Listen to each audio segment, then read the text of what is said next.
Salut à tous, on est de retour et pour la grande discussion du moment, autour notamment des technologies, mais pas seulement. C'est FTI Consulting qui nous accompagne et qui va nous accompagner. Raphaël Miolan, salut Raphaël. Tu es le patron de FTI Consulting pour la France, c'est ça Raphaël? Pour l'activité Corporate Finance et Restructuring de la France. Pour l'activité Corporate Finance et Restructuring. Alors, mais justement, on est dans l'accompagnement des entreprises. À quel moment justement tu interviens? J'ai bien compris qu'on n'était pas forcément dans l'intégration des nouvelles technologies, même si on va en parler. On n'est pas forcément dans le restructuring, même si on va peut-être en parler. On est quelque part entre les deux. Vas-y, dis-moi un petit peu. Alors, ce que l'on fait chez FTI Consulting, c'est d'accompagner les entreprises à différents moments.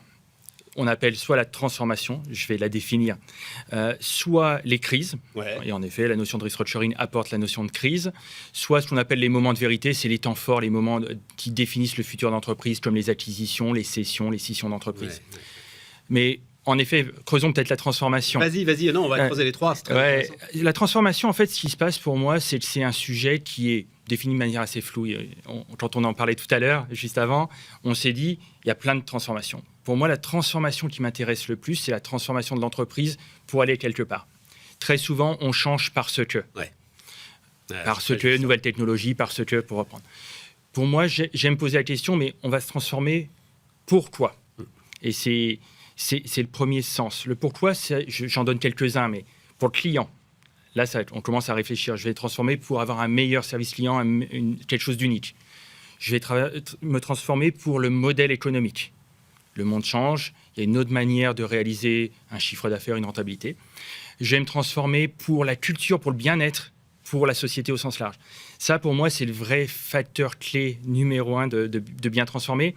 Et c'est ce que j'aime. C'est vraiment réfléchir à qu'est-ce qui va faire la différence. Parce que derrière transformation, il y a la création d'avantages concurrentiels et de rentabilité. Et la transformation, c'est... Alors, comme tu le dis, c'est un mot... alors que les entreprises emploient peut-être un petit peu à tort et à travers, effectivement, mais c'est une méthode, forcément.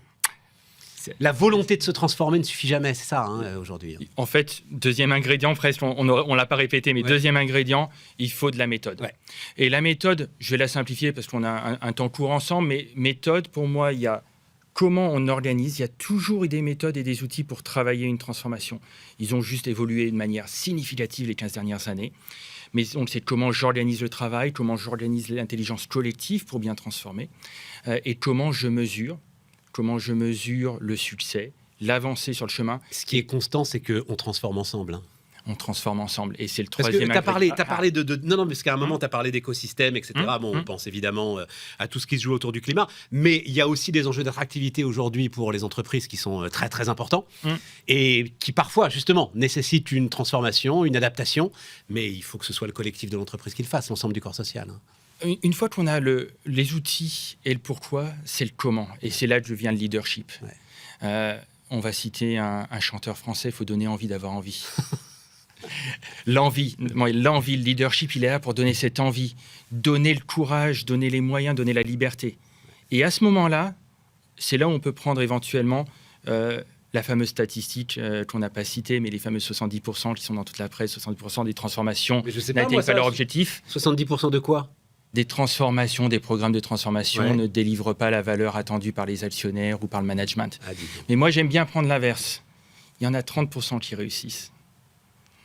Une fois sur 3, on arrive à transformer profondément et à créer un avantage. Raphaël, ils sont tous accompagnés. Donc, ça veut dire que tu en as quand même 60 à 70% des cabinets qui les accompagnent qui ne font pas un bon job, quand même. Je referme la parenthèse. Et donc, tu vas dire, il faut choisir. C'est l'argument concurrentiel. J'aurais même pas été là. Non, mais la question, c'est comment? Et c'est s'assurer qu'on mette l'attention. Parce qu'accompagner un plan de transformation, moi j'en ai ouvert quelques-uns en arrivant dans des entreprises en disant on a un plan de transformation. Un plan de transformation aujourd'hui, Stéphane, est-ce que je peux me permettre? On arrive des fois avec des listes de 80 à 120 lignes d'activités qui sont nécessaires pour la transformation. Moi, je ne sais pas faire 120 choses dans la journée. Je ne sais pas faire 120 choses dans un mois. Le nombre de transformations, les vraies transformations, celles qui vont te permettre de changer, si tu arrives à faire une révolution par trimestre, c'est vraiment bon. Et donc, le focus, le renoncement, c'est ultra dur à accepter. Bon, alors donc rapidement, M&A, donc fusion, acquisition, etc. Ok, bon, bah, voilà, on est là sur des éléments qui sont, j'ai presque envie de dire, plus classiques. Avec un marché qui aujourd'hui est beaucoup plus au ralenti. J'ai ralenti la voix parce que beaucoup plus au ralenti. En train de repartir, visiblement. Hein. En train de repartir. Après, il y a une obligation parce qu'il y a des sociétés qui sont en portefeuille de fonds d'investissement depuis longtemps, voire trop longtemps. Il va falloir que les entreprises trouvent leur futur actionnaire. Et le troisième élément que tu mettais en avant, c'était la modification de business model, c'est ça Tout à fait. sur lequel tu réfléchis. Tout à fait. Et là, j'ai vu passer une spécificité sujet industriel en B2C, qui me paraît être le truc le plus complexe que puisse faire une entreprise. L'industrie en B2C, c'est la fameuse phrase de Steve Jobs, le temps de demander à votre client ce qu'il veut, il voudra autre chose. Le temps de le faire, il voudra autre chose. Voilà, c'est ça. Le temps de faire ce que veut votre client, il voudra autre chose. Donc, il faut vraiment être collé aux tendances dans ces cas-là. Il faut être collé aux tendances et c'est pour ça, peut-être, si je reviens sur la transformation, c'est l'importance de pratiquer ce muscle-là. Parce qu'en fait, tu ne transformes pas pour une fois. Il faut être capable de bouger. Et donc, c'est pour ça que vraiment ce focus, cette intensité de la transformation, de la célébration, mais vite pour repartir au rebond suivant, est ultra important. Le moment est particulier, là ? Le moment est particulier parce qu'il reste beaucoup de doutes sur les taux, donc la dette, la charge de la dette, la charge économique, doutes sur la confiance du consommateur, des ménages, et donc de la consommation. Et naturellement, un doute systémique avec les crises internationales, le multilatéralisme. On a connu une année marquée par un deuxième conflit. Et ces conflits-là, aujourd'hui, pour toutes nos ETI et grandes entreprises qui ont une activité à l'international, ressentent l'impact économique. Et le doute technologique, il faut quand même qu'on parle de l'émergence foudroyante de l'intelligence artificielle. Comment est-ce que tu regardes ça ? Comment est-ce que tu conseilles tes clients là-dessus ? Alors, la question, c'est en effet, l'intelligence artificielle, qu'est-ce qu'elle représente aujourd'hui pour les entreprises ? Elle représente plusieurs choses. Elle représente une capacité de changement. Elle menace de l'autre côté. La menace de « je me fais des intermédiaires et je suis remplacé ». Pour ceux qui ont utilisé un tout petit peu le prompt, les technologies qu'on appelle « generative AI », on voit en fait qu'elle a une capacité d'amplifier une équipe. J'ai pour la première fois utilisé la technologie dans un applicatif brainstorming, par exemple. De se dire, je vais faire brainstormer une machine, ça paraît bizarre.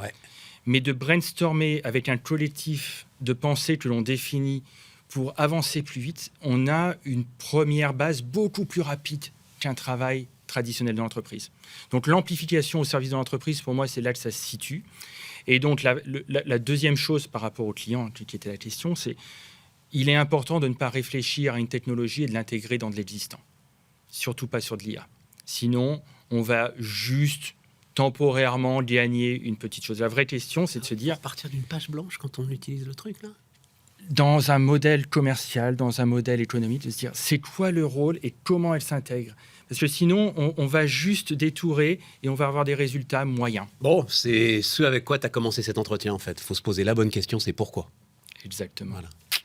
Merci Raphaël Miolan, donc, qui nous accompagnait, FTI Consulting.